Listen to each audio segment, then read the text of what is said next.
feel. Is she actually talking about you? Even with Margaret, she showed that she was remorseful. She didn't say, you. What the is this, 3rd grade? It has to stop. Now I'm mad. What are you doing? Oh, God. Jennifer, can I talk to you over here, please? Hey guys, welcome back to my channel. It's your girl, the Brooke Ashley, and today we are here to discuss The Real Housewives of New Jersey, Season 13, Episode 1. And yes, Jersey's back. I'm here for it. One thing about Jersey, they have always given what the other girls were supposed to have gave. The drama has always been explosive. Even if it's been the same storyline for the past, 12 seasons. I know that last season, a few of y'all were mad at me, but it's a new day, a fresh start, and I am gonna wipe the slate clean with all the ladies, okay? But this was a cute, jam-packed premiere episode. Bravo gave us 75 minutes. I said, okay. And we have 2 new housewives in the mix, Rachel and Danielle, and I'm liking them. I think that they're a good addition so far. They have the personality, and I'm excited to see what they bring. Now, I noticed that Jackie is no longer a full-time housewife. She is a friend of the show. I personally feel like that's the right move for Jackie because honestly and truly, Jackie's storyline kind of ran its course. But anyhow, with all that being said, let's just jump right on into it, because you guys already know that we don't have a minute to spare. Now, we start off the episode with Dolores. Dolores is at home, and I have to say that I like Dolores a lot. I met her at BravoCon. Really pretty, really sweet, and I also met her son too, Frank Jr. He was a sweetheart, and very handsome, by the way. We learned that Dolores is happy in her new relationship with Paulie. He is everything to her. He's loving, he's sweet, and she never experienced that before. But she says that she can't believe that she's all gushy and smitten over this man. And I'm just happy for Dolores. She's been through a lot because her marriage to Frank was a hot mess. Frank was out here zipping it and zooing it with the hoes, like Dolores said. He was a cheater. And then her boyfriend, David, they were together for 5 years. He was never around, never went on dates.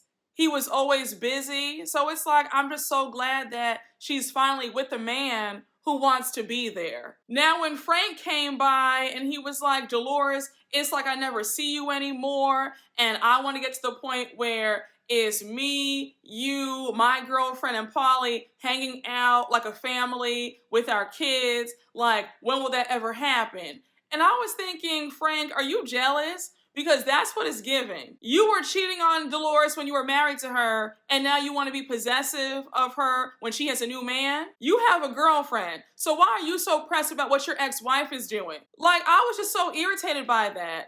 And then throughout the episode, he kept making comments about Paulie. And it's like, sir, when you had Dolores, you fumbled her. Now she's officially moved on. Leave her alone and let her be happy. And when Dolores pointed out that for a long time, Frank has been the only guy in her life, and I said, but Dolores, that's low-key your fault. You and Frank acted like husband and wife, even though you've been divorced for over 20 years. The living arrangements, the fact that Frank was always your date to events and parties, and now it seems like Frank has gotten so attached to you that he feels the type of way that you have a new boyfriend. And I'm happy to hear that Dolores' new boyfriend isn't with this. He's like, no, that's my woman. Like, no, you're not her man. I'm her man. You had her, didn't want her, so now it's my turn. I'm glad that Paulie's putting in strict boundaries. And I also think it's weird that Frank is still living with Dolores' ex-boyfriend, David. Like, what's that all about? But if we're being honest, the reason why I feel like Frank feels kind of jealous about Dolores' new relationship, because Frank knows that with Paulie in the picture, then that means that Frank is no longer on this show. And Frank loves the cameras. He loves this newfound fame and those checks, because don't get it twisted. The Jersey husbands get paid. I don't know about the rest of the husbands on other franchises, but the Jersey husbands are the only husbands that I know for sure get a paycheck. So if Paulie's in, then that means that Frank will be out, and that means no more Bravo checks for him. So that's the real reason why I feel like Frank feels a type of way at Dolores meeting a new man. Then we see Frank bringing up Dolores' friendship with Jen. He's like, when have you last seen her? Dolores says, at the reunion in New York, and she was going around bad-mouthing me to people, talking about me, so I'm done. Jen is irrelevant. I'm not gonna hold you guys. I feel like Jersey was on a very long hiatus, longer than usual, so I sort of forgot what happened last season. So I was like, wait, Jen and Dolores are beefing now? So I was like, wait, what happened? Speaking of Jen, we cut to her at home and she has a boot on her foot. We find out that she broke her foot when she was on vacation with Teresa. For Teresa's 50th birthday party, she says that her chiffon pants broke her toe. Now, I'm still confused as to how that happened. I said, Jen, what? But anyhow, she says that these past few months, it's been a slew of bad luck. She says, first, Margaret blew her life up, exposing Bill's affair. And I said, hold on, sis. Margaret did not blow your life up. Your husband blew your life up, cheating on you. Place the blame on him. Jen has always been a certified pick-me, and I can't stand it, where she will always place blame on the other woman and not her man. Had your husband not cheated on you, you wouldn't be in this boat, sis. So again, stop blaming Margaret. Then Jen says that their Ferrari got stolen. We see a clip of somebody going in their garage and driving off. I said, well, how did that happen? They have a huge gate, so did they hop over the gate? Like, I'm just so confused. For the Aidens to have that much money and all those security cameras around, I still can't believe that somebody was able to get in their garage and drive off with their car.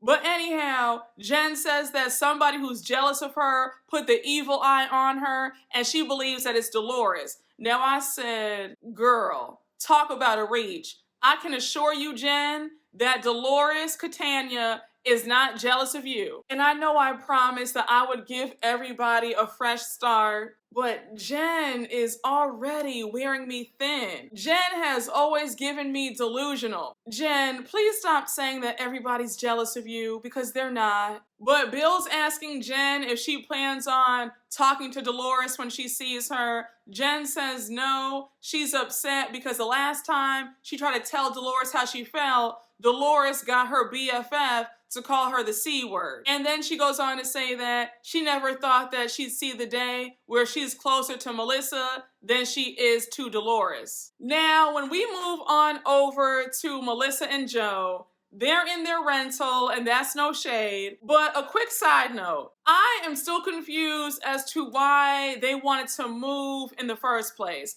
I love their house, and I have always said that there is definitely a competition between Teresa and her brother and sister-in-law on both ends. And it's not a coincidence to me that Teresa moves out of her house, moves into another fabulous home with Louis, and now all of a sudden, Melissa and Joe want to move. And I've always been fans of Melissa and Joe, but I just feel like, what's going on? And they've been in this rental for a long time. So it's like, you guys are wasting money. I don't know. I just think that is silly, but I guess we'll see what their new home looks like later in the season. But anyhow, they're in the kitchen talking about, you guessed it, Teresa, and all the drama that happened at the reunion. So Joe's asking Melissa if she invited Teresa and Louis to her upcoming roller skating party that's happening in a few days. So she says, yeah, I invited Teresa. I invited everybody. I didn't want her to feel left out. So now Joe's like, well, she left you out by not making you one of her bridesmaids in her wedding? Like, what do you call that? So Joe goes on to say that Teresa showed her true colors at the reunion about how she feels about him and his wife. Now, let me just pause right here. We will be here all day if we try to unpack the issues that Teresa, Joe, and Melissa have.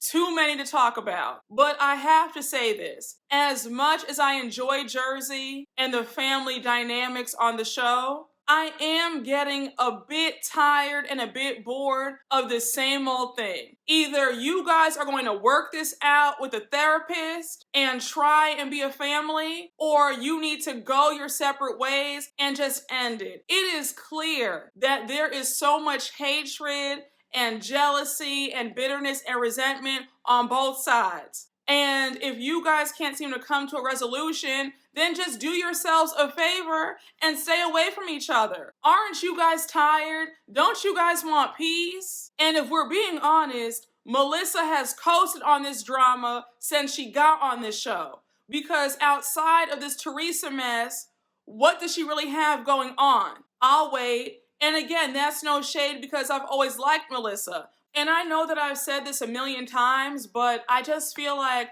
the true issue on why they can't get along is jealousy. I think that they're all competing with one another. That's what it really is. But Melissa agrees that it was a slap in the face and a big FU that Teresa didn't choose her to be a bridesmaid in her wedding. And she's like, who does that? Now, I do agree. I think that that was petty and very shady of Teresa. That definitely sends a statement.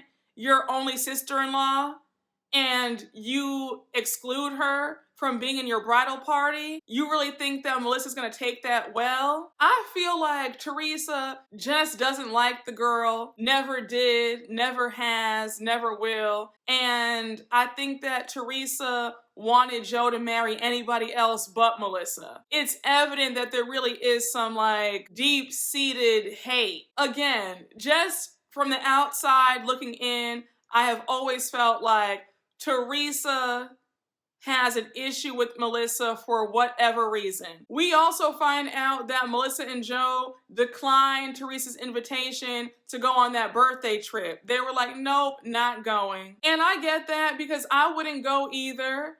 You called my husband a bitch boy on national TV, told me that I wasn't gonna be a bridesmaid in your wedding when I'm your only sister-in-law. So yeah, I'm good. You guys have a good time though.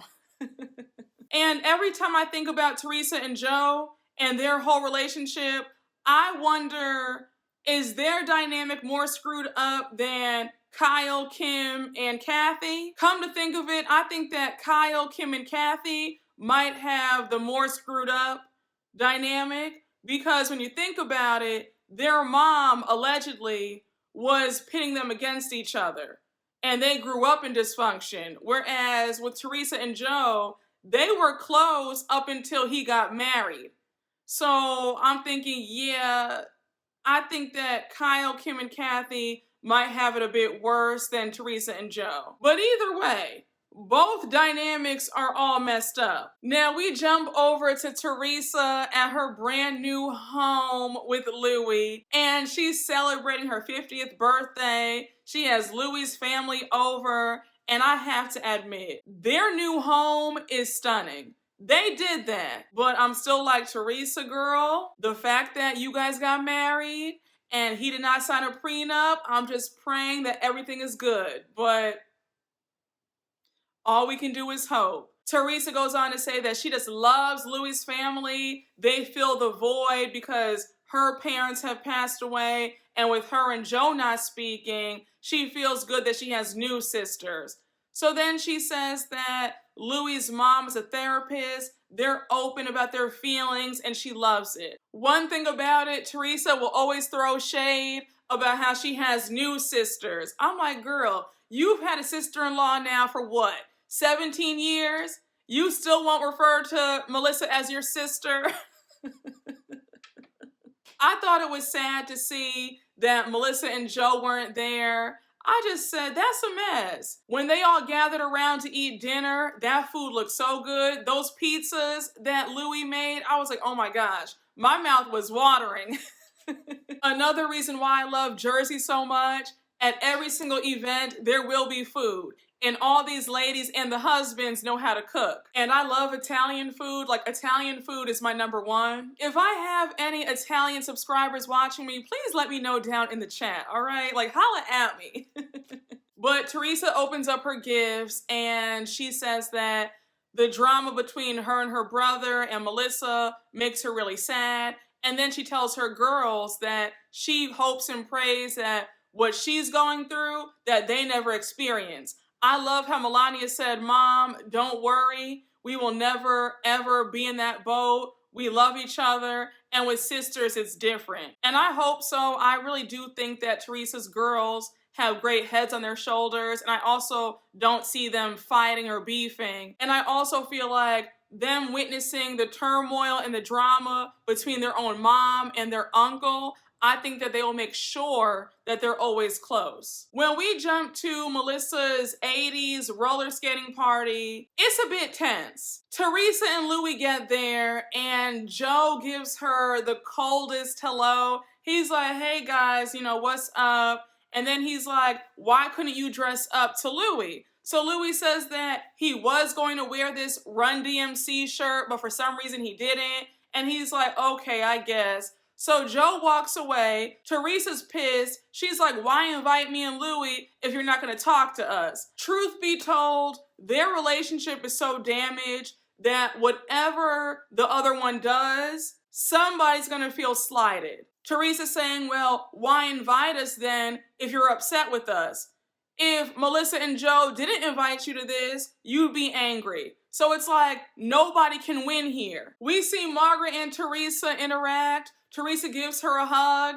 It's a bit awkward because of what happened last season. Teresa says that last time she saw Margaret, she lashed out at her and she didn't like that side of herself. And then she adds that Louis has always been chill and very forgiving, and she's not forgiving. Now, one thing about Miss Teresa, you and I have that in common where we will hold a grudge. Because, baby, I have told you guys in countless videos that I am a grudge holder, okay? And I am proud of it.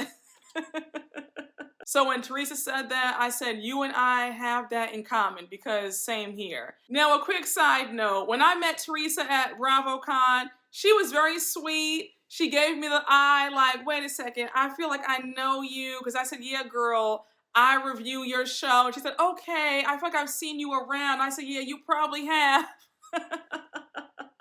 But she was sweet. The body is snatched. And Louis is very nice too. But Teresa says that she regrets reacting so badly last season. Remember how she threw the drink on Margaret? And Miss Teresa, girl, you gotta stop that. At your big age, that is unacceptable. And I am happy to hear that Teresa is trying to be better and she's taking ownership of her actions. I said, well, okay, we're seeing some improvements. Did y'all notice Tiki Barber and his wife at the party? I said, yeah, you guys were flops. Nobody cared about Tracy. She was boring. And I'm so glad that Bravo said, no, you will not be back for this season. The new girls are introduced to us. We see Danielle. Danielle is from Staten Island, and she says that Staten Island girls and Jersey girls are similar but different, and how she's tough, but she's also a good time. Now, I think that Danielle is going to be a good addition. I think that she is with the mess, and I'm excited to see what she brings. Now, a fun fact about Danielle. We learned that she's known Teresa for quite some time, and that her stepmom was married to one of Caroline Manzo's brothers. So there's already this connection there. Now, I'm wondering if we'll see Caroline Manzo come back, and that will be a very interesting dynamic with Danielle, Teresa, and Caroline. Just a thought, but I thought it was very interesting that we have a Caroline Manzo connection. We're also introduced to Rachel. Melissa's known her for quite some time because Rachel's son is best friends with her son, Gino. Now, when Jen and Bill arrive, Dolores ignores Jen. She pays her dust. Jen feels the vibes. She's avoiding Dolores. She's over at the bar, and she's telling anybody who will listen about how she's upset about what's transpired between her and Dolores. One thing I find fascinating about Jen, I think it's so interesting how she plays the villain and the victim. And I always say that you can't be both. Jen has the uncanny ability to curse you out, read you, and then turn around and be surprised at why you're mad at her. And she was bad-mouthing Dolores But now when you're in front of Dolores, it's, well, I'm afraid, I'm avoiding Dolores. She hurt my feelings. First of all, sis, if I'm at an event with somebody who I don't like or they don't like me or whatever, I'm not going to give them that satisfaction of being nervous around them. I wish I would spend all my time walking around telling the other guests, oh yeah, you see so-and-so over there, I don't want to be around them, I'm nervous. I'm not doing that. You don't exist to me. I'm going to enjoy my time at the party. And I was also annoyed when Jen walks over to Melissa and she was talking about Dolores and she's like, yeah, you know, Dolores hurt my feelings and she said things to me that I wouldn't even say to a friend or an enemy. And I said, now, Jen, let's roll the tapes back, please, because you've said a lot of nasty things to people throughout the years. There's definitely a lack of self-awareness when it comes to Jennifer. It definitely showed maturity on Teresa's part when she walked over to Margaret and said, hey, Margaret, can we talk? I want to invite you over to my house. Bring Joe. Like, I wanted to settle this between us because of what happened last year. And I was happy that Margaret was receptive to it. She was a bit surprised. She was like, wait, what? You want to invite me over to your home? And Teresa said, yeah, girl, like, just come over. You can definitely tell that Margaret does not want any beef with anybody, especially not with Teresa. And I met Margaret as well at BravoCon, and she was very sweet. And she looks a lot younger in person. I will definitely say that the camera does not do her justice at all. And I felt so bad for Margaret later on when she was skating and then she fell and she was like, oh my gosh, I think I cracked my wrist. I was like, damn. You go to a party to have some fun, have a few drinks, and then now you're injured? Because we saw later on that she actually did break her wrist and needed a cast. I said, I would have been so pissed. Now, Jen, here's where you pissed me off again. When Dolores came up to all you guys and she said, you guys know that I always raise money for charity each year, and this year I want to do a sexy calendar photo shoot with all the husbands. So Jen is like, really, Dolores? That's all you want to talk to me about? And Dolores says, yeah, Jen, that's it. Like, go and tell Bill what I just said because I want him to be a part of this. And then Jen talking about, you want my husband's help, but you don't want to talk to me. You want to be a bitch to me, I guess. And I said, but Jen, Dolores didn't do anything bad. How are you upset with that? If you're so eager to talk to Dolores, then just say, hey, Dolores, can we talk for a minute? You're being passive aggressive. You're telling everybody else that you have a problem with her, but yet you're upset that Dolores won't approach you. I don't know why Jen felt so slighted. Dolores made it clear that she was talking to the entire group. Now we cut to Margaret and Joe going over to Teresa and Louie's home. But they sit down to talk. It's clear that Margaret and Joe are visibly nervous. Margaret says that she's happy for the invitation, and then she makes a joke saying, you're obviously gonna kiss me before you kill me. So they're like, no, of course not. We want you to be comfortable here. We invited you out to talk. So now Teresa's like, Margaret, do you think that you know the real me? And Margaret says, look, Teresa, we were close once upon a time, but your actions last year really hurt and scared me. So here goes Teresa going on a rant about how Margaret kept talking about Louis week after week and how it was affecting his family, her family, and it wasn't right. So Margaret says, Teresa, I was concerned. Margaret, it was week after week me hearing something negative about him. And it was all coming from you. Because we were concerned at the time. I don't give a shit.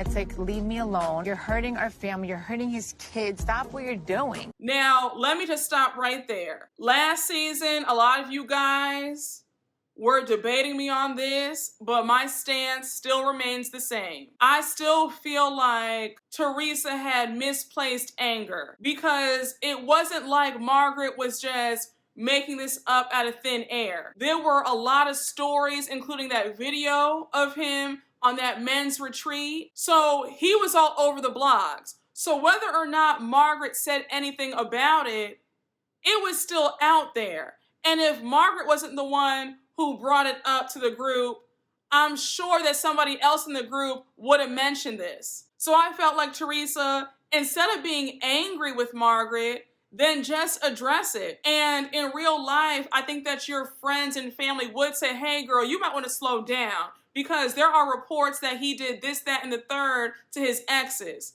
So you might want to just make sure that what he's telling you is the truth.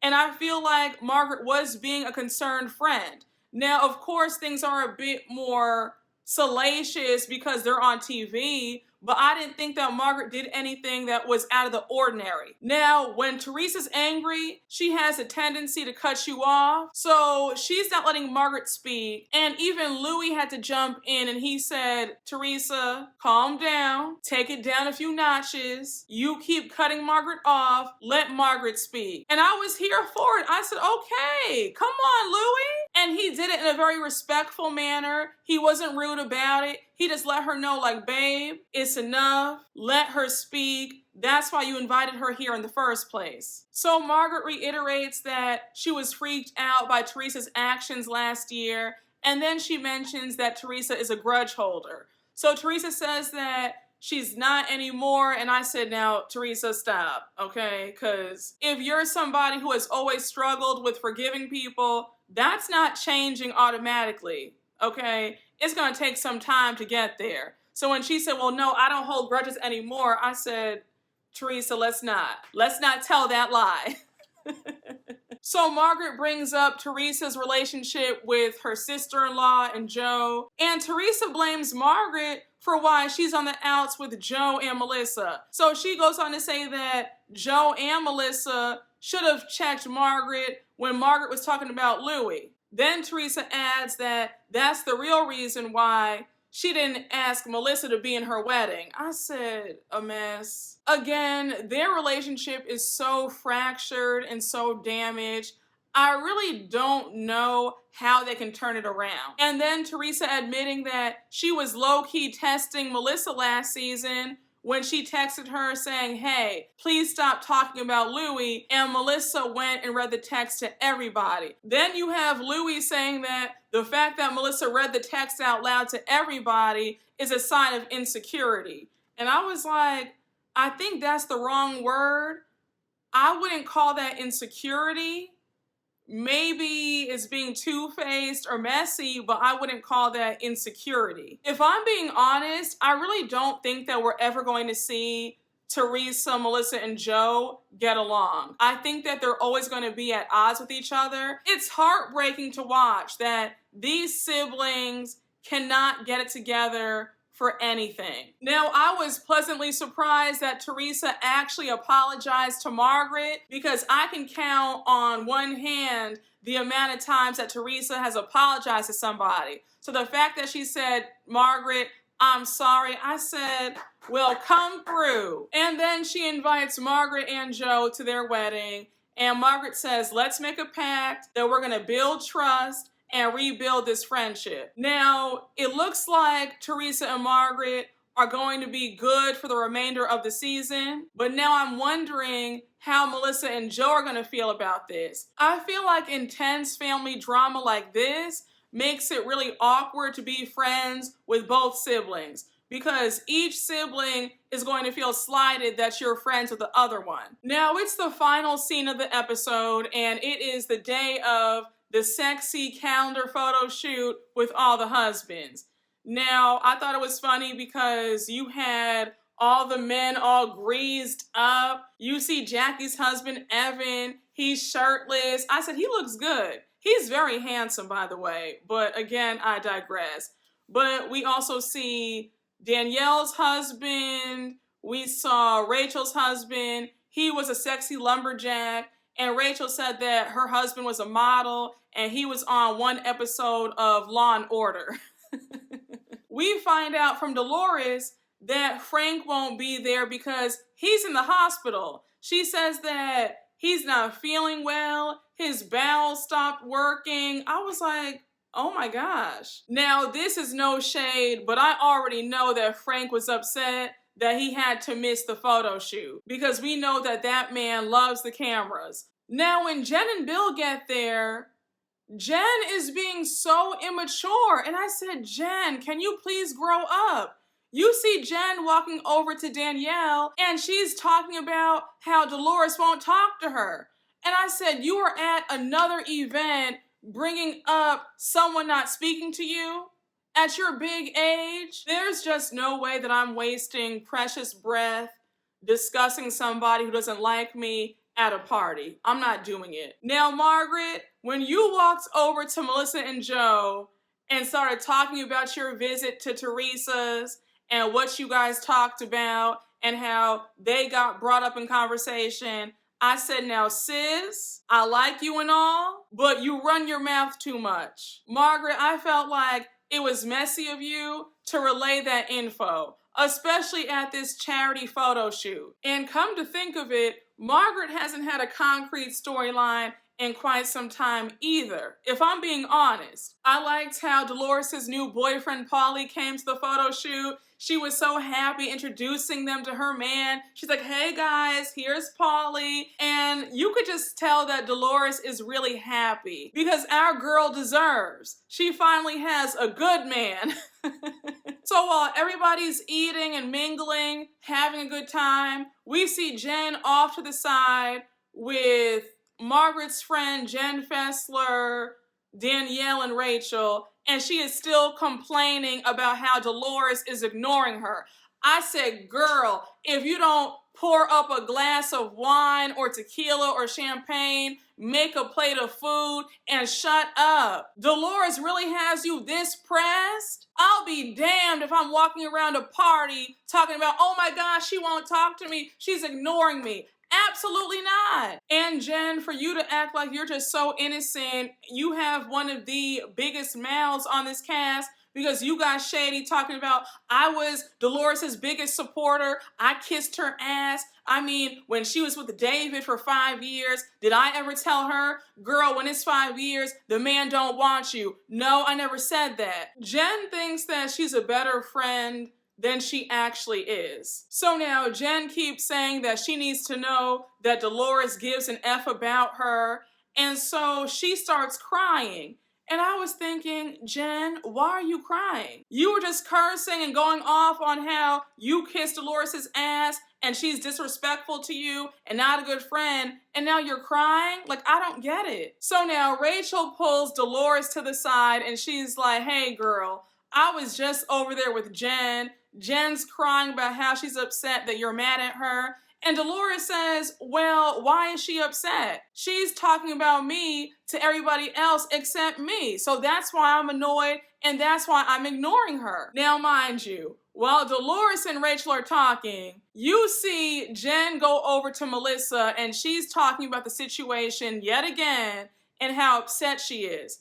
So Dolores is like, does she know that I can hear her? Are we in 3rd grade? Is she really doing this right now? So at this point, Dolores walks over to Jen and she's like, hey, can we talk? Now, Jen is lucky that this event was at Margaret's house because if it were at Dolores' house, Dolores would have kicked her out. Because how dare you? You're at my event talking about me to everybody and you're talking so loudly that I can hear you. So anyhow, they're off to the side and this conversation goes all the way left. Dolores says, girl, you've been talking about me this entire party. I tried to talk to you 2 times at the roller rink and you walked away from me. You've been bad-mouthing me to everybody. And then on top of that, you're going around telling everybody who will listen that I haven't been a good friend to you. So please tell me, how am I the one who's being nasty to you? So here goes Jen saying that Dolores jumped ship and sided with everybody else except her. So Dolores says, girl, that's not true. So at this point, they're going back and forth. They're not resolving anything. Oh, okay, then I don't like you. And I was just like, dude, like, I'm trying to like tell you. You've told so many people, Jennifer, that I haven't been a good friend to you. And then Dolores says, look, Jen, it's clear that you and I don't agree about what a friend actually is. So Jen says, yeah, because I'm nice and you're not. And I said, Jen thinks that she's nice. Now, I have a lot of adjectives that I would use to describe Jen, but kind and nice would not be at the forefront. I would say pretentious, obnoxious, insecure, delusional. And just because you're a yes man to Teresa doesn't make you a good friend. It just makes you a follower and somebody too scared to voice your actual opinions. But again, I digress. So at this point, they start screaming at each other. Dolores says, girl, you are not nice at all. That's a lie. And then Jen starts screaming that Dolores isn't her friend. So then Jen starts calling Dolores two-faced. And she's like, you hear that, everybody? She's not my friend. And I didn't catch what Dolores said, but Jen said, learn how to speak, Merriam-Webster. And I said, now, Jen, you've used that read several times because I remember clearly you said that to Jackie when you guys were at the reunion. Come up with something new and fresh because you said that time and time again. But we see Jen storming out. Bill's trying to calm her down. I said, yet another event where Bill has to leave early because Jen can't get it together. I know he must be annoyed. But as they're leaving, we hear Jen screaming that Dolores is a bitch and how she's a messed up friend. And then we hear Jen say that Dolores looks like an old handbag. And I said, girl, the read fell flat. Like I said, I met Dolores. She looked really good in person. Jen, you've gotten a lot of surgeries yourself. You'd be upset if somebody made fun of the work that you've had done. So not too much. Jen, I'm going to do my best to like you this season, but we are one episode in and you are already getting on my nerves. But guys, that was the episode. This season looks very entertaining, very explosive. We're gonna see all the mess go down, and I'm here for it. But that was my recap. I hope you guys enjoyed. If you're not watching Jersey, definitely give them a little look-see because Jersey has always been quality entertainment. But you guys already know what to do. Make sure to like, comment, and subscribe, and I will see you all later. Bye.